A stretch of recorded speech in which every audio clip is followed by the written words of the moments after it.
The first question is asking us the position versus time for a certain particle moving along the x-axis is shown in figure 2.3. Now this graph here is taken from Physics for Scientists and Engineers by Surway and Jewett, and this was my undergraduate physics book, but it wants us to find the average velocity in these time intervals. Now in the previous lesson we learnt that the average velocity of a particle during some time interval is the displacement delta x. So the displacement x divided by the time interval delta t during which that displacement occurs. So if we write this out, the average velocity along the x-axis is equal to the displacement along that x-axis over a specified time interval. So we got our time intervals up here. So our delta t for the first one is 2 seconds. Delta t for the second one is equal to 2 seconds. And the delta t for the third part of the question is 8 seconds. And all we need to do now is to read off our final positions and our initial positions from the graph at these specific times. So let's do that.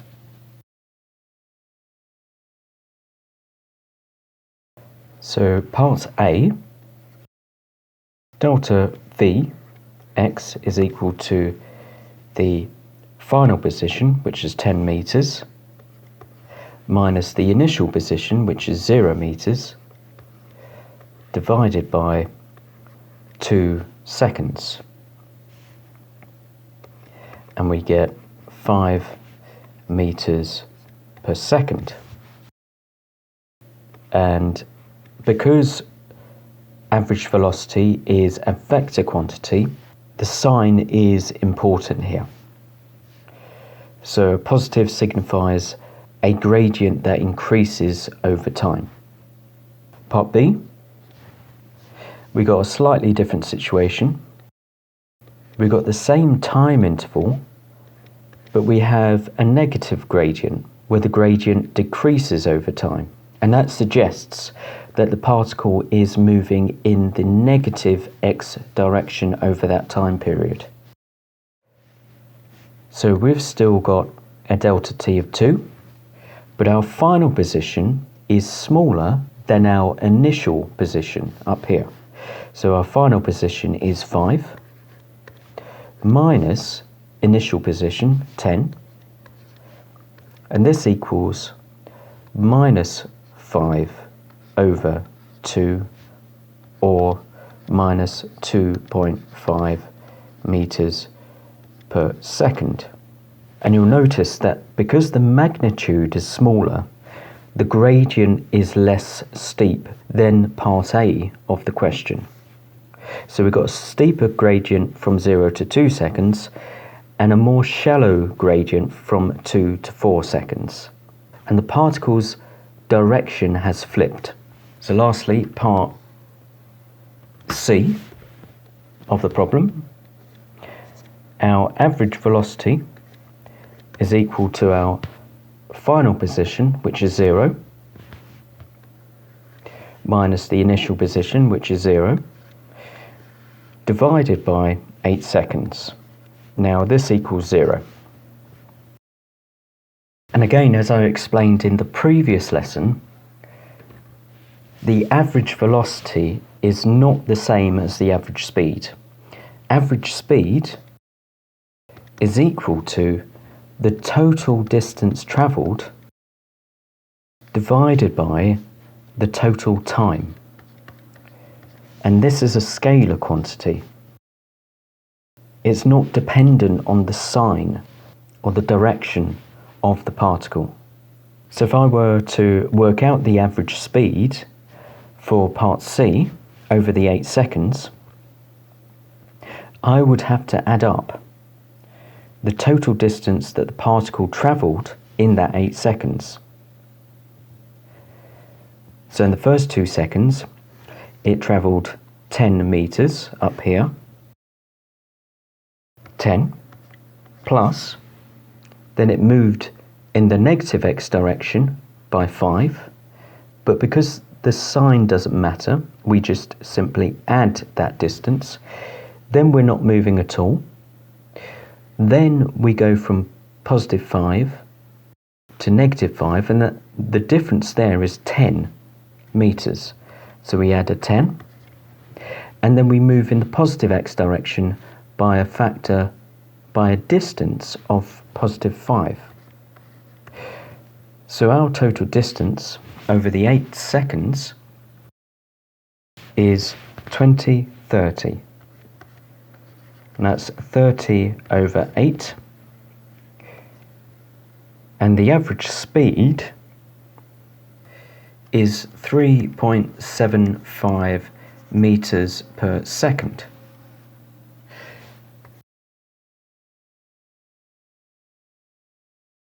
A particle moves according to the equation x equals 10t squared, where x is in meters and t in seconds.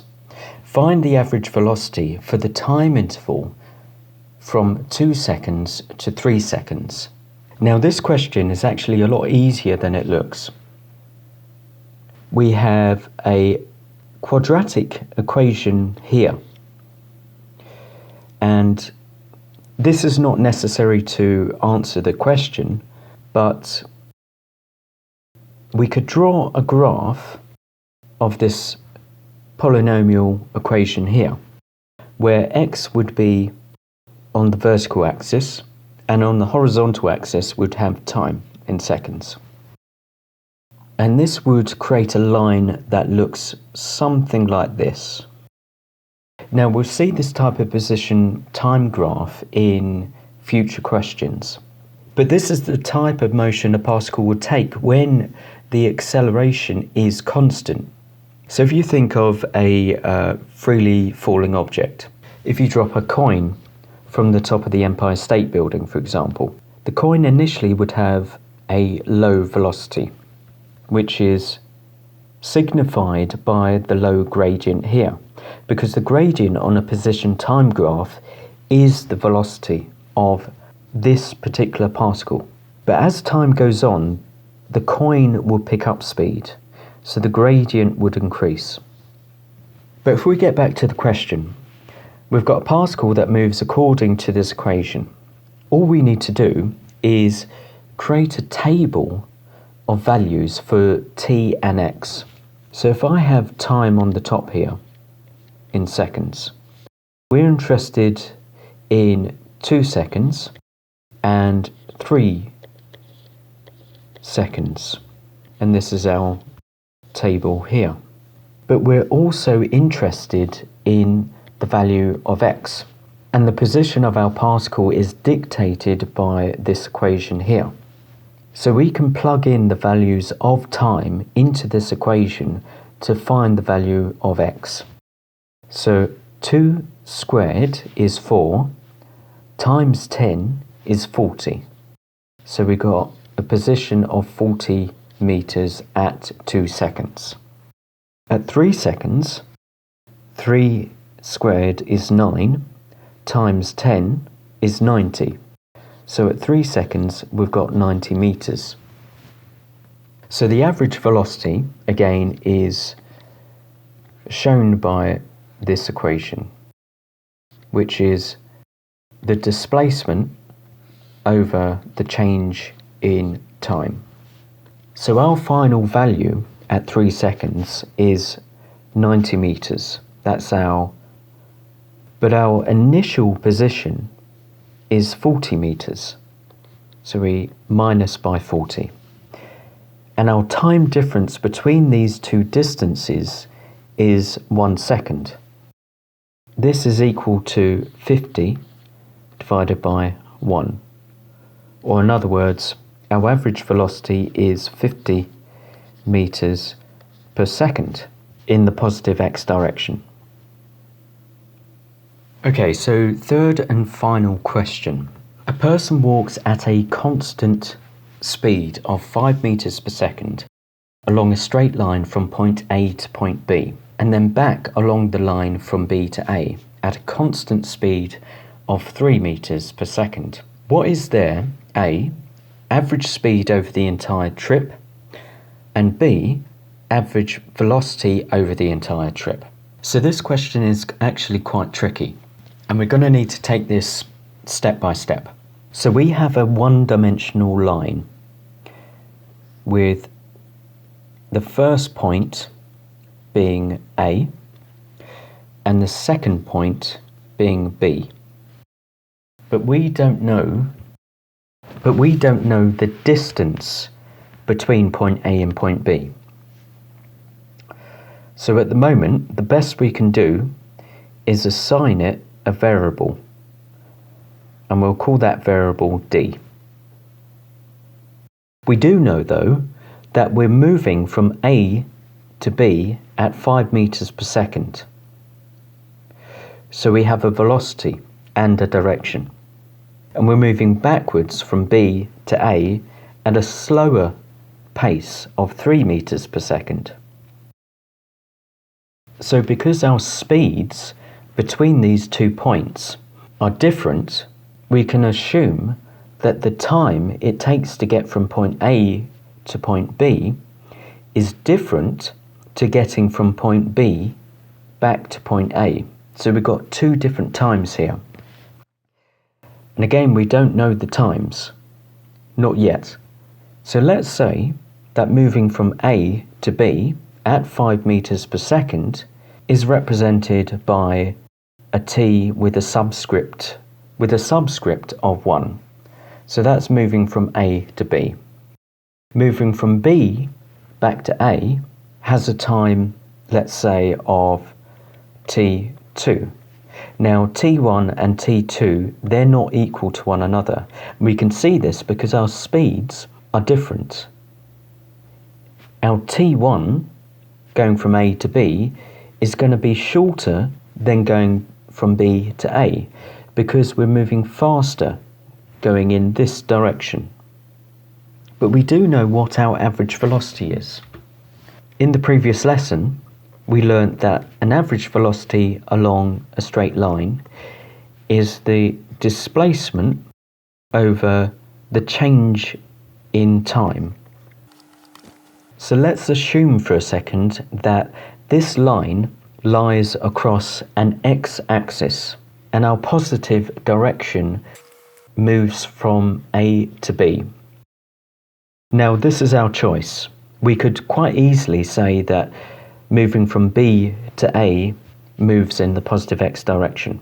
But I'm assuming here that the position at point A has a lower x value than the position at point B.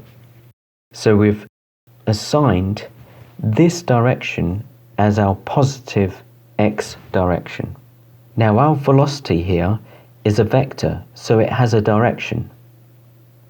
And in one dimension, our direction is signified by a positive or negative value. A person walks at a constant speed of 5 meters per second between A and B. Their velocity is positive 5 because we've assigned this direction to be a positive x value. So that's what we'll do here. So we've got a positive 5.00 meters per second is equal to some distance we don't know yet, which we've assigned with the variable d. I'm going to write d down here, over a change in time, which we've called t1. So we're going to put t1 there. But we also know that we're moving in the negative direction at minus 3 meters per second. So we can write another equation with our average velocity here, using this equation here. We know that we're moving in the negative direction at 3 meters per second at the same distance d over a new time period, because it will take longer to get back from B to A at time t2. So what can we do with these two equations? Well, because we want to find our average speed over the entire trip, not just from A to B or B to A, but from A to B to B to A, we can add these two equations together.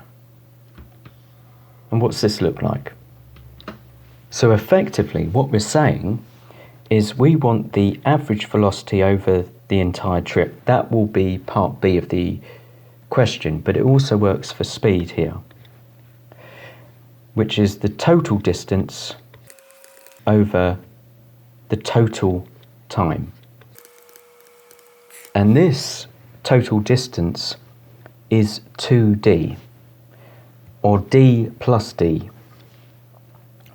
D plus d over the total time, which is t1 plus t2. And t1 here, if we transpose this equation, we can make t1 the subject. So t1 is equal to d over plus 5 meters per second. t2 is equal to d over minus 3 meters per second. We can ignore the negative sign because we're only interested in the speed, and speed is a scalar.